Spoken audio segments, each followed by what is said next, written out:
Hello and welcome to another episode of Laptop Retrospective.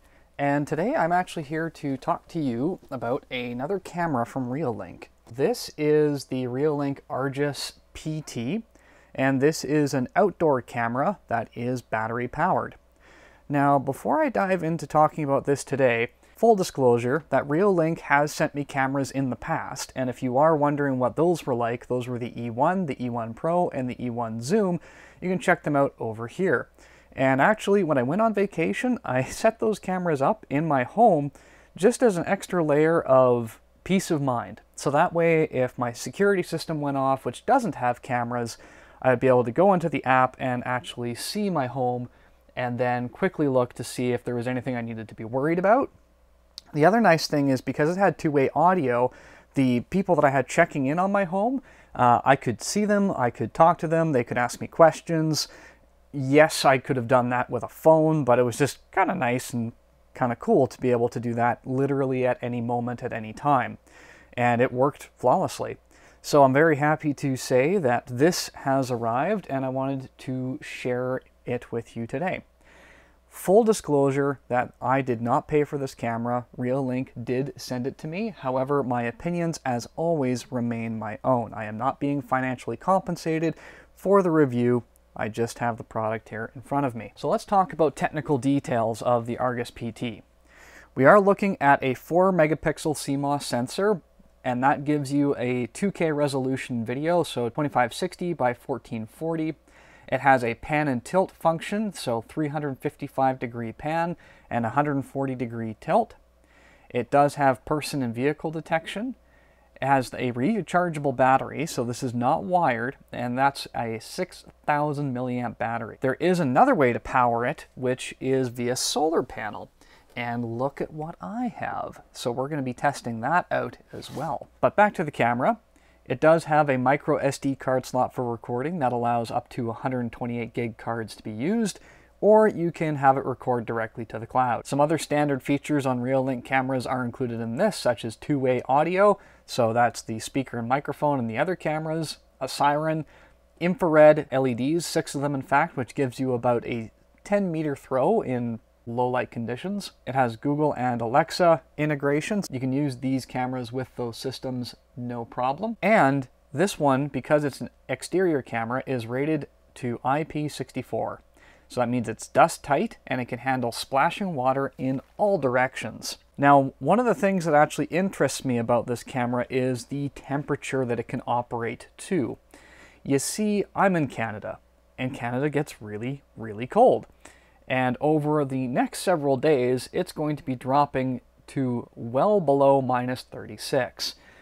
Now, the operating temperature of this is from 55 degrees Celsius down to minus 10 only. So we are going to be pushing this thing outside of its comfort zone, and I fully recognize that. But before we dive any further, let us unpack both the camera and the optional solar panel, see what we get in the boxes, and then I'm going to go and install this. So the first thing that we have to do, of course, is cut the seal here. So inside it says, "Be prepared," and we've got a little foam thing, and I presume this is a booklet of instructions and warranty information. And it also comes with a series of stickers. Oh my goodness. And they're in different languages. And you know what? That's actually pretty cool. That's still a really cool thing for them to include all of these different language stickers. The other pieces of paper we have are the mount instructions. So this can be mounted to the ceiling or to the wall. And then, of course, an EU declaration. If you're in the EU, that's important, I'm sure.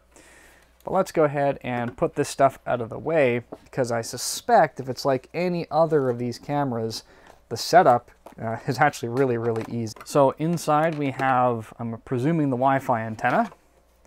We have the shell, a strap, not too sure what the strap is for, a thing of screws and drywall anchors, a charging cable. This is micro USB, probably for the internal battery. And then we have the camera itself. And again, this is designed to be mounted either sideways or upside down. And that is everything in that box. So we're just going to go ahead and put that off to the side. Now the camera itself here has a place for power, and if we peel that away, there's an on and off switch, so that's kind of handy if you don't want it running all the time. That is your USB, micro USB charging. Again, these little covers are going to help it with its IP rating. And then of course we have the Wi-Fi antenna, which we're going to just go ahead and install right now.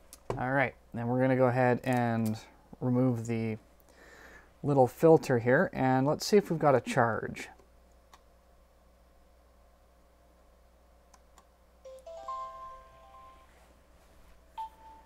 All right, then if you've never set up one of these cameras, that pinging noise means it's actually ready to pair. So once you've got your Reolink app, you go into the device, you find the QR code on the bottom, you scan it, and then just follow the instructions.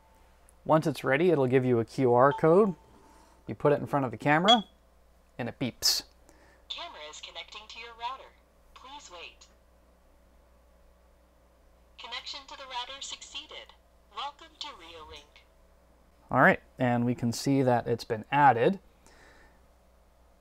And it also gives a battery indicator in the top left-hand corner of the screen. And this part is ready to go. So now that the camera is set up, there's only a few more things that we need to do, and that of course includes unpacking the solar panel so we can get some battery power going to this thing 24/7, so I never have to worry about actually charging it, because who wants to charge a camera? All right, so there is the panel, and inside here we've got a mounting guide and a little book of words.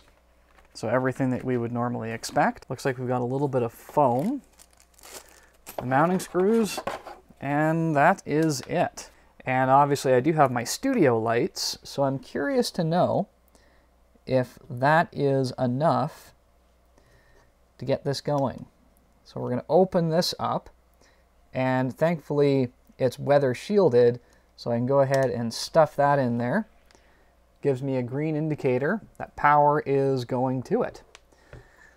And that is a nice, big, healthy cord. And here's our stand, which looks like a very standard tripod screw. So that might be useful information for someone. My camera is going to be charged. The only other thing I need to do is install it outside and see how well it functions. And in the app, you can see that it's currently got 43% power. And if we unplug this, it'll not show the indicator that it is charging via solar power. So that is pretty cool. So I'm going to go ahead and install this outside temporarily at a location so I can test it. And we'll see how long it can keep its battery life. So if it drops below 40%, I'd say the battery isn't able to, or the solar panel isn't able to sustain the charge. So the next part of this video will probably be filmed a few days from now. So I'll see you in a little while. All right, so for those of you wondering how the camera has done, I have literally had it outside in Canada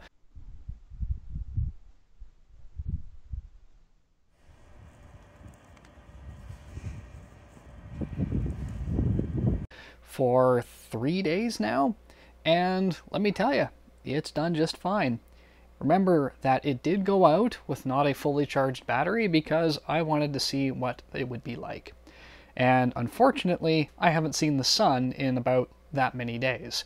So there's been no direct sunlight on the solar panel. However, the solar panel has kept the battery from dying.